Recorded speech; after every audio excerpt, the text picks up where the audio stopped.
The Invisible Man by H.G. Wells. Chapter 18. The Invisible Man Sleeps. Exhausted and wounded as the Invisible Man was, he refused to accept Kemp's word that his freedom should be respected. He examined the two windows of the bedroom, drew up the blinds and opened the sashes to confirm Kemp's statement that a retreat by them would be possible. Outside the night was very quiet and still, and the new moon was settling over the down. Then he examined the keys of the bedroom and the two dressing-room doors to satisfy himself that these also could be made an assurance of freedom. Finally he expressed himself satisfied. He stood on the hearthrug and Kemp heard the sound of a yawn. "I'm sorry," said the Invisible Man, "if I cannot tell you all that I have done tonight, but I am worn out. It's grotesque, no doubt. It's horrible. But believe me, Kemp, in spite of your arguments of this morning, it is quite a possible thing. I have made a discovery. I meant to keep it to myself. I can't. I must have a partner. And you, we can do such things. But tomorrow. Now, Kemp, I feel as though I must sleep or perish." Kemp stood in the middle of the room, staring at the headless garment. "I suppose I must leave you," he said. "It's incredible. 3 things happening like this, overturning all my preconceptions, would make me insane. But it's real. Is there anything more that I can get you?" "Only bid me good night," said Griffin. "Good night," said Kemp, and shook an invisible hand. He walked sideways to the door. Suddenly the dressing-gown walked quickly towards him. "Understand me," said the dressing-gown. "No attempts to hamper me or capture me or—" Kemp's face changed a little. "I thought I gave you my word," he said. Kemp closed the door softly behind him and the key was turned upon him forthwith. Then, as he stood with an expression of passive amazement on his face, the rapid feet came to the door of the dressing-room, and that too was locked. Kemp slapped his brow with his hand. "Am I dreaming? Has the world gone mad, or have I?" He laughed and put his hand to the locked door. "Barred out of my own bedroom by a flagrant absurdity," he said. He walked to the head of the staircase, turned and stared at the locked doors. "It's fact," he said. He put his fingers to his slightly bruised neck. "Undeniable fact. But—" He shook his head hopelessly, turned and went downstairs. He lit the dining-room lamp, got out a cigar and began pacing the room, ejaculating. Now and then he would argue with himself. "Invisible," he said. Is there such a thing as an invisible animal? In the sea, yes. Thousands, millions. All the larvae, all the little nauplii and tonoras, all the microscopic things like jellyfish. In the sea there are more things invisible than visible. I never thought of that before. And in the ponds too, all those little pond-life things, specks of colourless translucent jelly. But in air? No. It can't be. But after all, why not? If a man was made of glass, he would still be visible. His meditation became profound. The bulk of 3 cigars had passed into the invisible or diffused as a white ash over the carpet before he spoke again. Then it was merely an exclamation. He turned aside, walked out of the room and went into his little consulting room and lit the gas there. It was a little room because Dr. Kemp did not live by practice, and in it were the day's newspapers. The morning's paper lay carelessly opened and thrown aside. He caught it up, turned it over, and read the account of a strange story from Iping that the mariner at Port Stowe had spelt over so painfully to Mr. Marvel. Kemp read it swiftly. "Wrapped up?" said Kemp. "Disguised? Hiding it? No one seems to have been aware of his misfortune? What the devil is his game?" He dropped the paper and his eye went seeking. "Ah," he said, and he caught up the St. James's Gazette, lying folded up as it had arrived. "Now we shall get at the truth," said Dr. Kemp. He rent the paper open. A couple of columns confronted him. "An entire village in Sussex goes mad," was the heading. "Good heavens," said Kemp, reading eagerly an incredulous account of the events in Iping of the previous afternoon that have already been described. Over the leaf the report in the morning paper had been reprinted. He reread it. Ran through the streets, striking left and right. Jaffers insensible, Mr. Huxter in great pain, still unable to describe what he saw. Painful humiliation, vicar. Woman ill with terror, windows smashed. This extraordinary story probably a fabrication, too good not to print, cum grano. He dropped the paper and stared blankly in front of him. Probably a fabrication. He caught up the paper again and reread the whole business. But when does the tramp come in? Why the deuce was he chasing a tramp? He sat down abruptly on the surgical bench. He's not only invisible, he said, but he's mad, homicidal. When dawn came to mingle its pallor with the lamplight and cigar smoke of the dining room, Kemp was still pacing up and down, trying to grasp the incredible. He was altogether too excited to sleep. His servants, descending sleepily, discovered him, and were inclined to think that overstudy had worked this ill on him. He gave them extraordinary but quite explicit instructions to lay breakfast for 2 in the Belvedere study, and then to confine themselves to the basement and ground floor. Then he continued to pace the dining room until the morning's paper came. That had much to say and little to tell beyond the confirmation of the evening before, and a very badly written account of another remarkable tale from Port Burdock. This gave Kemp the essence of the happenings at the Jolly Cricketers, and the name of Marvel. "He has made me keep with him 24 hours, Marvel testified. Certain minor facts were added to the Iping story, notably the cutting of the village telegraph wire. But there was nothing to throw light on the connection between the Invisible Man and the tramp, for Mr. Marvel had supplied no information about the 3 books, or the money with which he was lined. The incredulous tone had vanished, and a shoal of reporters and inquirers were already at work elaborating the matter. Kemp read every scrap of the report, and sent his housemaid out to get every one of the morning papers she could. These also he devoured. "He is invisible," he said, "and it reads like rage growing to mania. The things he may do! The things he may do! And upstairs he's free as air. What on earth ought I to do? For instance, would it be a breach of faith if... No." He went to a little untidy desk in the corner and began a note. He tore this up half-written and wrote another. He read it over and considered it. Then he took an envelope and addressed it to Colonel Adye, Port Burdock. The Invisible Man awoke even as Kemp was doing this. He awoke in an evil temper, and Kemp, alert for every sound, heard his pattering feet rush suddenly across the bedroom overhead. Then a chair was flung over and the wash-hand-stand tumbler smashed. Kemp hurried upstairs and rapped eagerly. Chapter 19. Certain First Principles. "What's the matter?" asked Kemp when the Invisible Man admitted him. "Nothing," was the answer. "But confound it, the smash?" "Fit of temper," said the Invisible Man. "Forgot this arm and it's sore." "You're rather liable to that sort of thing." "I am." Kemp walked across the room and picked up the fragments of broken glass. "All the facts are out about you," said Kemp, standing up with the glass in his hand. "All that happened in Iping and down the hill. The world has become aware of its invisible citizen. But no one knows you are here."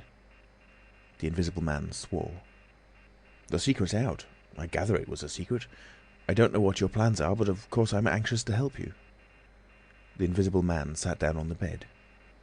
"There's breakfast upstairs," said Kemp, speaking as easily as possible, and he was delighted to find his strange guest rose willingly. Kemp led the way to the narrow staircase to the Belvedere. "Before we can do anything else," said Kemp, "I must understand a little more about this invisibility of yours." He had sat down, after one nervous glance out of the window, with the air of a man who has talking to do. His doubts of the sanity of the entire business flashed and vanished again as he looked across to where Griffin sat at the breakfast table, a headless, handless dressing gown, wiping unseen lips on a miraculously held serviette. "It's simple enough and credible enough," said Griffin, putting the serviette aside and leaning the invisible head on an invisible hand. "No doubt to you, but—" Kemp laughed. "Well, yes, to me it seemed wonderful at first, no doubt, but now, great God! But we will do great things yet. I came on the stuff first at Chesilstowe." "Chesilstowe?" "I went there after I left London. You know I dropped medicine and took up physics? No? Well, I did. Light fascinated me." "Oh." "Optical density. The whole subject is a network of riddles, a network with solutions glimmering elusively through. and being but 22 and full of enthusiasm, I said, I will devote my life to this. This is worthwhile. You know what fools we are at 22. Fools then or fools now, said Kemp. As though knowing could be any satisfaction to a man. But I went to work like a slave, and I had hardly worked and thought about the matter 6 months before light came through one of the meshes, suddenly, blindingly. I found a general principle of pigments and refraction, a formula, a geometrical expression involving 4 dimensions. Fools, common men, even common mathematicians, do not know anything of what some general expression may mean to the student of molecular physics. In the books that tramp has hidden, there are marvels, miracles. But this was not a method, it was an idea that might lead to a method by which it would be possible, without changing any other property of matter, except in some instances colours, to lower the refractive index of a substance, solid or liquid, to that of air, so far as all practical purposes are concerned. Phew, said Kemp, that's odd. But still I don't quite see. I can understand that thereby you could spoil a valuable stone, but personal invisibility is a far cry. Precisely, said Griffin. But consider, visibility depends on the action of the visible bodies on light. Either a body absorbs light, or it reflects or refracts it, or it does all these things. If it neither reflects, nor refracts, nor absorbs light, it cannot of itself be visible. You see an opaque red box, for instance, because the colour absorbs some of the light and reflects the rest, all the red part of the light, to you. If it did not absorb any particular part of the light, but reflected it all, then it would be a shining white box, silver. A diamond box would neither absorb much of the light nor reflect much from the general surface, but just here and there, where the surfaces were favourable, the light would be reflected and refracted, so that you would get a brilliant appearance of flashing reflections and translucencies, a sort of skeleton of light. A glass box would not be so brilliant, not so clearly visible as a diamond box, because there would be less refraction and reflection. You see that? From certain points of view you could see quite clearly through it. Some kinds of glass would be more visible than others. A box of flint glass would be brighter than a box of ordinary window glass. A box of very thin common glass would be hard to see in a bad light, because it would absorb hardly any light and reflect very little. And if you put a sheet of common white glass in water, still more if you put it in some denser liquid than water, it would vanish almost altogether, because light passing from water to glass is only slightly reflected or indeed affected in any way. It is almost as invisible as a jet of coal gas or hydrogen is in air, and for precisely the same reason. Yes, said Kemp, that is pretty plain sailing. And here is another fact you will know to be true. If a sheet of glass is smashed, Kemp, and then beaten into a powder, it becomes much more visible while it is in the air. It becomes at least an opaque white powder. This is because the powdering multiplies the surfaces of the glass at which refraction and reflection occur. In the sheet of glass there are only 2 surfaces. In the powder the light is reflected or refracted by each grain it passes through, and very little gets right through the powder. But if the white powdered glass is put into water, it forthwith vanishes. The powdered glass and water have much the same refractive index, that is, the light undergoes very little refraction or reflection in passing from one to the other. You make the glass invisible by putting it into a liquid of nearly the same refractive index. A transparent thing becomes invisible if it is put in any medium of almost the same refractive index. And if you will consider only a second, you will see also that the powder of glass might be made to vanish in air, if its refractive index could be made the same as that of air. For then there would be no refraction or reflection as the light passed from glass to air. Yes, yes, said Kemp, but a man's not powdered glass. No, said Griffin, he's more transparent. Nonsense. That from a doctor? How one forgets. Have you already forgotten your physics in 10 years? Just think of all the things that are transparent and seem not to be so.